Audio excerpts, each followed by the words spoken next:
7장. 바리새인들이 예루살렘에서 온 몇몇 종교학자들과 함께 예수의 주위에 모였다. 그들은 예수의 제자 몇이 식사 전에 씻는 정결 예식을 소홀히 하는 것을 보았다. 바리새인들을 비롯한 유대인들은 의식상 손 씻는 신용을 하지 않고는 절대 식사를 하지 않았다. 시장에서 돌아왔을 때에는 특히 더욱 문질러 씻었다.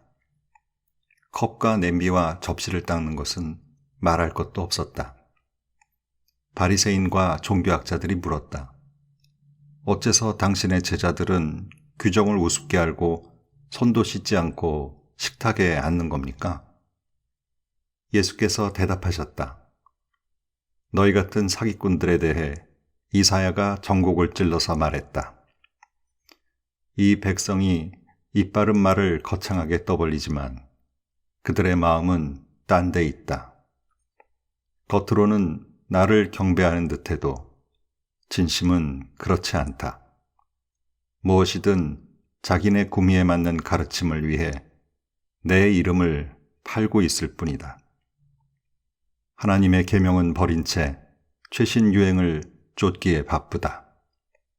예수께서 계속해서 말씀하셨다. 그래, 잘도 하는구나. 너희는 종교의 유행을 따르는데 거추장스럽지 않도록 하나님의 계명을 저버리고 있다. 모세는 너희 부모를 공경하라고 했고 또 누구든지 부모를 욕하는 사람은 반드시 죽어야 한다고 했다. 그러나 너희는 부모에게 드려야 할 것이 있어도 부모 대신에 하나님께 예물로 바쳤습니다 말하면서 그 계명을 회피하고 있다. 아버지나 어머니에 대한 의무를 그렇게 모면하고 있는 것이다. 너희는 하나님의 말씀을 지워버리고 그 자리에 아무 것이나 원하는 대로 써넣는다. 너희는 이 같은 일을 다반사로 한다. 예수께서 다시 무리를 불러놓고 말씀하셨다. 잘 듣고 마음에 새겨두어라. 너희 삶을 더럽히는 것은 너희가 입으로 삼키는 것이 아니라 너희 입으로 토해내는 것이다. 그것들이야말로 정말 더러운 것이다. 예수께서 무리와 헤어져 집에 돌아오셨을 때 제자들이 말했다. 잘 모르겠습니다. 쉽게 말씀해 주십시오. 예수께서 말씀하셨다. 너희가 우둔해지기로 작정이라도 한 것이냐? 너희가 입으로 삼키는 것이 너희를 더럽힐 수 없다는 것을 모르느냐? 그것은 너희 마음으로 들어가지 않고 위로 들어가서 장을 지나 결국 변기의 물과 함께 내려간다. 이것으로 음식에 대한 논란은 무의미해졌다. 예수께서는 모든 음식을 먹어도 좋다고 하신 것이다.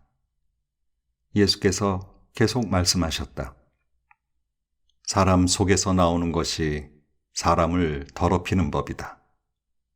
음란, 정욕, 도둑질, 살인, 간음, 탐욕, 부정부패, 속임수, 방탕, 비열한 눈빛, 중상모략, 교만, 미련함. 이 모두가 마음에서 토해내는 것이다. 너희를 더럽히는 근원은 바로 거기다. 예수께서 거기에서 두로지방으로 떠나셨다. 그분은 아무도 못 본 줄 알고 그곳의 한 집에 들어가셨으나 사람들의 이목을 피할 수 없었다. 예수께서 안에 들기가 무섭게 고통당하는 딸을 둔 한 여자가 그분이 그곳에 계시다는 말을 듣고 찾아왔다. 여자는 예수의 발 앞에 무릎을 꿇고는 도와달라고 애원했다. 그 여자는 수로보니게 출신의 그리스 사람이었다. 여자는 예수께 자기 딸을 고쳐달라고 간청했다. 예수께서 말씀하셨다. 줄을 서서 차례를 기다려라. 자녀들을 먼저 먹이는 법이다. 그리고 남는 것이 있으면 개들의 자지다. 여자가 말했다. 지당하신 말씀입니다, 주님. 하지만 상 밑의 개들도 자녀들이 흘리는 부스러기는 먹지 않습니까? 예수께서 감동하셨다. 너의 말이 맞다. 가거라. 너의 딸이 더 이상 고통당하지 않게 되었다. 괴롭히던 귀신이 떠나갔다. 여자가 집에 가보니 딸이 침대에 편히 누웠고 고통이 아주 사라져버렸다. 예수께서 다시 두로 지방을 떠나서 시돈을 지나 갈릴리 호수로 돌아와서 데가볼리 지방으로 건너가셨다. 어떤 사람들이 듣지도 말하지도 못하는 사람을 예수께 데려와 손을 얹어 고쳐주시기를 청했다. 예수께서 그 사람을 따로 데리고 저만치 가셔서 그의 귀에 손가락을 넣고 그의 혀에 침을 묻히셨다. 그러고는 하늘을 우러러 기도하시고 깊이 탄식하며 명하셨다. 에바다, 열려라. 그러자 그대로 되었다. 그 사람의 귀는 이제 똑똑히 들렸고 말도 분명해졌다. 순식간의 일이었다. 예수께서 그들에게 입단속을 시켰으나 그럴수록 그들은 흥분하여 더욱 퍼뜨리고 다녔다. 전부 그분이 하신 일인데 대단한 일이다. 그분은 듣지 못하는 사람도 듣게 하시고 말하지 못하는 사람도 말하게 하신다. 8장. 그 즈음에 예수께서 배고픈 무리 앞에 다시 서게 되셨다. 예수께서 제자들을 불러 말씀하셨다. 이 무리를 보니 내 마음이 몹시 아프구나. 이들이 사흘이나 나와 함께 있었는데 이제 먹을 것이 없다. 배고픈 채로 돌려보내면 가다가 지쳐 쓰러질 것이다. 이 가운데는 멀리서 온 사람들도 있다. 제자들이 대답했다. 저희가 어떻게 하면 좋겠습니까? 여기 광야에서 어떻게 음식을 살 수 있겠습니까? 예수께서 물으셨다. 너희에게 빵이 얼마나 있느냐? 7개입니다. 그들이 말했다. 그러자 예수께서 무리를 바닥에 앉게 하셨다. 예수께서 감사를 드리신 후에 빵 7개를 조금씩 떼어 제자들에게 주셨고 제자들은 그것을 무리에게 나누어 주었다. 마침 거기에 물고기도 몇 마리 있었다. 또 예수께서 물고기를 가지고 감사를 드리신 후에 제자들을 시켜 사람들에게 나누어 주게 하셨다. 사람들은 배불리 먹었다. 남은 것을 거두니 7자루였다. 식사한 사람이 좋기 4,000명이 넘었다. 그때야 예수께서 사람들을 집으로 보내셨다. 예수 자신은 제자들과 함께 곧바로 배로 가서 달마누다로 떠나셨다. 그들이 도착하자 바리새인들이 나와서 예수께 바짝 달라붙었다. 그러고는 자신을 입증해 보이라고 그분을 괴롭히며 궁지로 몰아세웠다. 예수께서 노하여 말씀하셨다. 어찌하여 이 세대는 기적과 같은 증거를 찾아서 난리들이냐? 내가 이것만 분명히 말해두겠다. 너희는 꿈에라도 증거를 받을 생각은 하지 마라. 예수께서 그들을 떠나서 다시 배에 올라 건너편으로 향하셨다. 그런데 제자들이 점심 싸우는 것을 잊어버렸다. 빵 한 덩이 외에는 배 안에 빵 부스러기 하나 없었다. 예수께서 경고하셨다. 단단히 조심하여라. 바리새인과 헤롯 당원의 더럽게 하는 누룩을 각별히 주의하여라. 그러자 제자들은 깜빡 잊고 빵을 가져오지 않은 것을 두고서 서로 책임을 따졌다. 예수께서 들으시고 말씀하셨다. 빵을 잊어버렸다고 이 소란이냐? 내 말뜻을 못 알아듣겠느냐? 그렇게도 모르겠느냐? 내가 빵 5개를 떼어서 5,000명을 먹인 일을 잊었느냐? 남은 것을 너희가 몇 바구니나 거두었느냐? 그들이 말했다. 12바구니입니다. 빵 7개로 4,000명을 먹이고 남은 것은 몇 자루나 되었더냐? 7자루입니다. 예수께서 다시 말씀하셨다. 아직도 모르겠느냐? 그들이 베세다에 도착했다. 어떤 사람들이 시력을 잃은 한 사람을 예수께 데려와서 손을 대어 고쳐주시기를 청했다. 예수께서 그의 손을 잡고 마을 밖으로 데리고 나가셨다. 그리고 그 사람의 눈에 침을 묻히고 그에게 손을 얹으시며 물었다. 무엇이 보이느냐? 그가 고개를 들었다. 사람들이 보입니다. 마치 나무가 걸어가는 것 같습니다. 예수께서 그의 눈에 다시 손을 얹으셨다. 그 사람은 이리저리 보더니 시력이 완전히 회복된 것을 알았다. 모든 것이 2.0 시력으로 밝히 보였던 것이다. 예수께서 그를 곧장 집으로 돌려보내시며 말씀하셨다. 마을로 들어가지 마라. 예수와 제자들이 빌립보의 가이사랴 근방에 있는 마을들로 향했다. 걸어가면서 예수께서 물으셨다. 사람들이 나를 누구라고 하더냐? 그들이 말했다. 세례자 요한이라고 하는 사람들도 있고 엘리야라고 하는 사람들도 있고 예언자 가운데 한 사람이라고 하는 사람들도 있습니다. 그러자 예수께서 물으셨다. 그러면 너희는 나를 누구라고 말하겠느냐? 내가 누구냐? 베드로가 대답했다. 주님은 그리스도 곧 메시아이십니다. 예수께서는 그것을 비밀로 하되 아무에게도 입 밖에 내지 말라고 경계하셨다. 그러고는 그들에게 다음 일을 설명하기 시작하셨다. 이제부터 인자는 처참한 고난을 받고 장로와 대제사장과 종교학자들에게 재판에서 유죄를 선고받아 죽임을 당하고 사흘 후에 다시 살아나야 한다. 예수께서는 이 말씀을 그들이 놓치지 않도록 쉽고 분명하게 말씀해 주셨다. 그러나 베드로가 예수를 붙들고 항의했다. 예수께서는 어떻게 받아들여야 할지 몰라서 머뭇거리고 있는 제자들을 돌아보시고 베드로를 꾸짖으셨다. 베드로야, 썩 비켜라.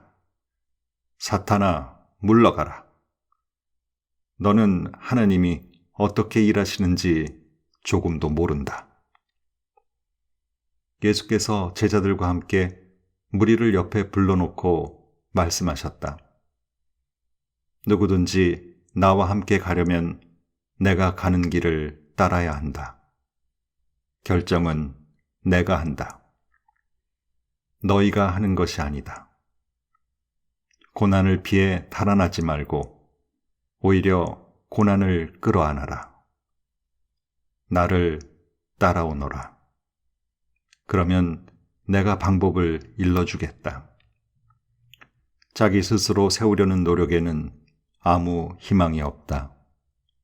자기를 희생하는 것이야말로 너희 자신, 곧 너희의 참된 자아를 구원하는 길이며 나의 길이다. 원하는 것을 다 얻고도 참된 자기 자신을 잃으면 무슨 유익이 있겠느냐? 너희 목숨을 무엇과 바꾸겠느냐? 너희 가운데 누구든지 변덕스럽고 중심 없는 친구들과 사귀면서 나와 너희를 인도하는 내 방식을 부끄러워하면 인자도 아버지 하나님의 모든 영광에 쌓여 거룩한 천사들을 거느리고 올 때 그를 더 부끄럽게 여길 줄로 알아라. 9장. 예수께서 이렇게 쐐기를 박으셨다. 이것은 믿을 수 없는 훗날의 이야기가 아니다. 여기 서 있는 너희 가운데 그렇게 되는 것을 볼 사람들도 있다. 그들은 하나님 나라가 위엄 있게 임하는 것을 볼 것이다. 엿새 후에 그들 가운데 세 사람이 정말 그것을 보았다. 예수께서 베드로와 야고보와 요한을 데리고 높은 산에 올라가셨다. 그리고 그들 눈앞에서 그분의 모습이 완전히 변했다. 그분의 옷은 아무리 표백해도 더 하얘질 수 없을 만큼 반짝반짝 빛났다. 엘리야와 모세가 함께 나타나서 예수와 깊은 대화를 나누고 있었다. 베드로가 끼어들었다. 랍비님, 지금은 중대한 순간입니다. 기념비 셋을 세우는 것이 어떻겠습니까? 하나는 주님을 위해, 하나는 모세를 위해, 하나는 엘리야를 위해서 말입니다. 이ren과 마찬가지로 눈앞의 광경에 놀란 베드로가 무심코 내뱉은 말이었다. 바로 그때 비처럼 환한 구름이 그들을 덮더니 구름 속 깊은 데서 한 음성이 들려왔다. 이는 내가 사랑으로 구별한 내 아들이다. 그의 말을 들어라. 잠시 후에 제자들이 눈을 비비며 주변을 둘러보니 오직 예수밖에 보이지 않았다. 산을 내려오면서 예수께서 그들에게 비밀을 지킬 것을 엄히 명하셨다. 너희가 본 것을 아무에게도 말하지 마라. 그러나 인자가 죽은 자들 가운데서 살아난 뒤에는 말해도 좋다. 그들은 죽은 자들 가운데서 살아난다는 것이 도대체 무슨 말인지 몰라 고개를 갸우뚱거렸다. 중간에 제자들이 물었다. 종교학자들은 왜 엘리야가 먼저 와야 한다고 말합니까? 예수께서 대답하셨다. 과연 엘리야가 먼저 와서 인자가 올 때를 위해 모든 것을 준비한다. 사람들이 이 엘리야를 업신여겼고 사람들이 인자도 똑같이 업신여길 것이다. 인자는 성경에 기록된 대로 심한 고난과 천대와 멸시를 받을 것이다. 그들이 산을 내려와 다른 제자들에게 돌아오니 주위에 큰 무리가 보이고 종교학자들이 제자들에게 따져묻고 있었다. 예수를 보자마자 무리 가운데 반가운 기운이 일었다. 사람들이 달려와서 그분을 맞이했다. 예수께서 물으셨다. 무슨 일이냐? 왜 이렇게 소란스러우냐? 무리 가운데 한 남자가 대답했다. 선생님, 귀신 때문에 말을 못하는 제 아들을 선생님께 데려왔습니다. 귀신이 사로잡을 때마다 아이가 바닥에 거꾸러져 입에 거품을 물고 이를 갈면서 막대기처럼 굳어집니다. 선생님의 제자들에게 구해주기를 바라고 말했지만 그들은 하지 못했습니다. 예수께서 말씀하셨다. 하나님을 모르는 이 세대여, 내가 같은 말을 몇 번이나 해야 하느냐? 얼마나 더 참아야 하느냐? 아이를 이리 데리고 오너라. 그들이 아이를 데려왔다. 귀신이 예수를 보고 아이에게 발작을 일으키게 하니 아이는 입에 거품을 물고 바닥에서 몸을 뒤틀었다. 예수께서 아이의 아버지에게 물으셨다. 이렇게 된 지 얼마나 되었느냐? 어려서부터 그랬습니다. 귀신이 아이를 죽이려고 불속이나 강물에 던진 것이 몇 번인지 모릅니다. 만일 하실 수 있거든 무엇이든 해주십시오. 불쌍히 여기셔서 저희를 도와주십시오. 예수께서 말씀하셨다. 만일이라니. 믿는 사람에게 만일이란 없다. 모든 것이 가능하다. 그분의 입에서 말이 떨어지기가 무섭게 아이의 아버지가 부르짖었다. 제가 믿습니다. 의심하지 않도록 도와주십시오. 무리가 속속 모여드는 것을 보시고 예수께서 악한 귀신에게 명령하셨다. 벙어리의 귀머거리 귀신아, 내가 너에게 명한다. 아이에게서 나와 다시는 얼씬거리지 마라. 귀신은 고함을 지르고 마구 몸부림치면서 나갔다. 아이는 송장처럼 핏기가 없어졌다. 그러자 사람들이 아이가 죽었다고 말하기 시작했다. 그러나 예수께서 아이의 손을 잡아 일으키시자 아이가 일어섰다. 집에 돌아온 뒤에 제자들이 예수를 붙들고 물었다. 왜 저희는 귀신을 쫓아내지 못했습니까? 예수께서 대답하셨다. 이런 귀신은 기도가 아니고는 쫓아낼 수 없다. 그들은 거기를 떠나서 갈릴리를 지나갔다. 예수께서는 제자들을 가르치고 싶으셔서 아무에게도 일행의 행방을 알리지 않으셨다. 예수께서 그들에게 말씀하셨다. 인자는 하나님과 관계하기를 원치 않는 사람들에게 넘어질 것이다. 그들이 인자를 죽일 것이다. 죽은 지 사흘 후에 인자는 다시 살아날 것이다. 제자들은 무슨 말씀인지 몰랐으나 묻기도 두려웠다. 그들이 가버나움으로 갔다. 예수께서 집에 계실 때에 제자들에게 물으셨다. 너희가 길에서 토론하던 것이 무엇이냐? 불안한 침묵만 흘렀다. 그들은 자기들 가운데서 누가 가장 큰 사람인지를 두고 서로 입씨름을 벌였던 것이다. 예수께서 자리에 앉아 12 제자에게 말씀하셨다. 너희가 첫 자리를 원하느냐? 그렇다면 끝자리로 가거라. 모든 사람의 종이 되어라. 예수께서 방 한가운데에 어린아이 하나를 세우시고 아이를 품에 안으며 말씀하셨다. 누구든지 이 어린아이들 가운데 하나를 나처럼 품으면 곧 나를 품는 것이고 또 나를 훨씬 넘어서서 나를 보내신 하나님을 품는 것이다. 요한이 입을 열었다.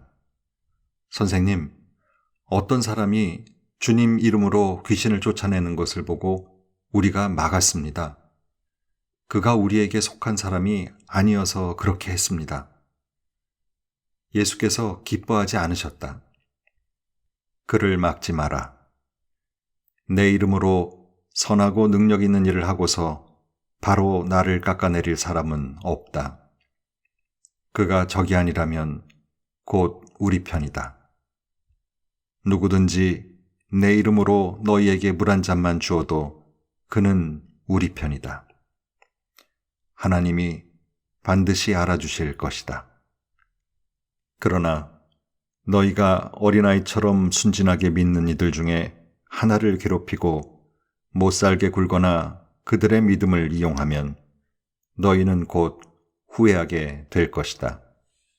차라리 너희 목에 맷돌을 달고 호수 한복판에 뛰어드는 편이 낫다. 너의 손이나 발이 하나님께 방해가 되거든 찍어내버려라. 손이나 발이 없더라도 살아있는 것이 두 손과 두 발을 보란듯이 가지고서 영원히 불타는 용광로 속에 있는 것보다 낫다. 또 너의 눈이 너를 하나님에게서 멀어지게 하거든 뽑아 내버려라. 한 눈으로 살아있는 것이 지옥불 속에서 2.0 시력을 발휘하는 것보다 낫다. 머지않아 모든 사람이 재련의 불 속을 지나겠지만 너희는 영원한 불 속으로부터 보호받고 보존될 것이다. 너희는 스스로 보존하는 자가 되어라. 평화를 지키는 자가 되어라.